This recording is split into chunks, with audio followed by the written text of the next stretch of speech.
Olá, neste vídeo eu e o Matheus vamos apresentar sobre as portas input e output. As portas de entrada e saída são canais vitais que conectam os computadores ao mundo externo, permitindo a troca de informações entre o digital e o físico. E neste vídeo vamos explorar a evolução dessas interfaces, os diferentes chips e as suas aplicações. Sobre a sua evolução histórica, nos anos 50 e 60, os computadores utilizavam principalmente cartões perfurados e fitas magnéticas para entrada e saída de dados, e essas tecnologias eram bem lentas e volumosas, mas revolucionaram a forma como os dados eram processados. Nos anos 60 e 70, surgiram os primeiros terminais de computador que utilizavam monitores e teclados para interação mais direta e eficiente com o usuário. E nessa época, as portas seriais e paralelas começaram a ganhar popularidade. As portas seriais, com a sua capacidade de transmitir dados bit a bit, e as portas paralelas, que transmitiam vários bits simultaneamente, permitindo maior flexibilidade e velocidade na comunicação com os dispositivos externos. Durante os anos 80 e 90, houve uma popularização massiva dos computadores pessoais, e com isso a necessidade de interfaces de entrada e saída mais robustas e versáteis cresceu. O teclado e o monitor se tornaram padrões de entrada e saída, e as portas seriais e paralelas continuaram a ser amplamente utilizadas. No entanto, com o tempo surgiram novos tipos de conectores. Já a introdução da porta USB nos anos 90 foi um marco significativo. O USB simplificou as conexões, oferecendo uma interface padrão para ampla variedade de dispositivos, de impressoras a câmeras digitais. A tecnologia USB continua a evoluir, aumentando constantemente a velocidade e a eficiência de transferência de dados. E nos anos 2000, as tecnologias sem fio começaram a dominar o cenário de entrada e saída. Bluetooth e Wi-Fi permitiram a conexão de dispositivos sem a necessidade de cabos, proporcionando maior mobilidade e conveniência.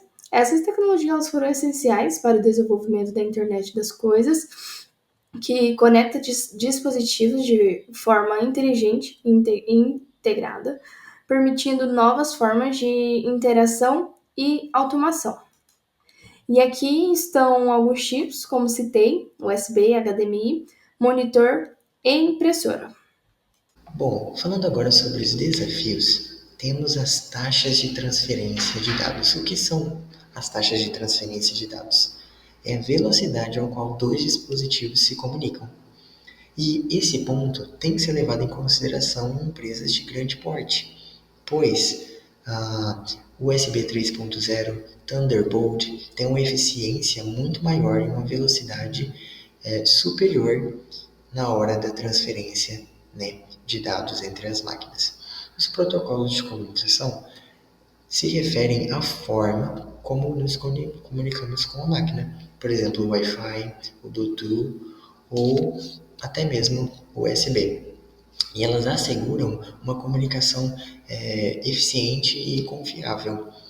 Já em relação à compatibilidade, a compatibilidade ela assegura, né, que diferentes tipos de dispositivos de diferentes marcas e propriedades consigam se comunicar e se interligar, né, evitando assim problemas na hora da conexão e compatibilidade.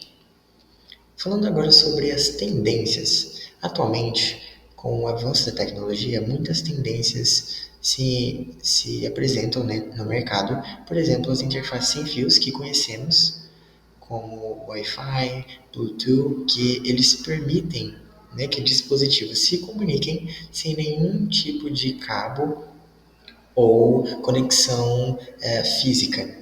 Já a internet das coisas é algo que tem tomado força nos últimos anos. A internet das coisas são dispositivos inteligentes que permitem comunicação remota. Por exemplo, eu trabalho e me comunico em uma cidade com um dispositivo de uma cidade vizinha, por exemplo. Então, ela promove a integração e eficiência em diversas áreas. Ele está sendo muito utilizado também pelo governo para a comunicação, né, e interpolação entre cidades. Bom, em conclusão é isso, as portas elas são essenciais para a comunicação homem e máquina, né? E ela tem uma evolução que está sendo impulsionada cada vez mais com os avanços tecnológicos. E foi isso. Nosso trabalho aqui, as referências, e agradeço muito pela atenção.